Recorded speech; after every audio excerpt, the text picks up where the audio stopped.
শুধুমাত্র এইখান থেকেই তোমরা প্লেন ল্যান্ড করা এবং ফ্লাই করা দুটোই একসাথে দেখতে পারবা। আর দেখো গাইস, তোমাদের জন্য ভিডিও করতে গিয়ে যে আমার কি কি করতে হয়, কোন এক ট্রাকের উপরে গিয়ে উঠছিলাম, কারণ নিচ থেকে ভালো ভিউ পাইতেছিলাম না। তোমাদের জন্য এত এত কষ্ট করার পরেও তোমরা ঠিকই ভিডিও দেখে তো চলেই যাও, পেজটা আর ফলো করার কথা তোমাদের মনে থাকে না। এইখানের আশেপাশে বিভিন্ন স্ট্রিট ফুডের দোকান পাড়ে ভর্তি, বিকাল হলে ভালোই জমে উঠে এই জায়গাটা। কিন্তু এই জায়গার মধ্যে পার্সোনালি আমার সবচাইতে যে প্লেসটা ভালো লাগে সেটা হচ্ছে এই ছোটখাটো চায়ের দোকানটা। কেননা শুধুমাত্র এখান থেকে 10 টাকা দিয়ে এক কাপ চা নিয়ে রাস্তায় দাঁড়ালেই উপর দিয়ে প্লেন উড়ে এসে ল্যান্ড করার ভিউটা দেখা যায়। আর এই ফিলিংসটা ভাই আমার কাছে আসলে অনেক জোশ লাগে।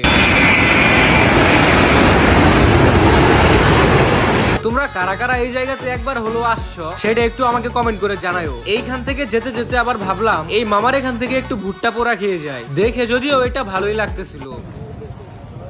ভাই এই একটা দিয়ে কি আপনার হইব? আরে ভাই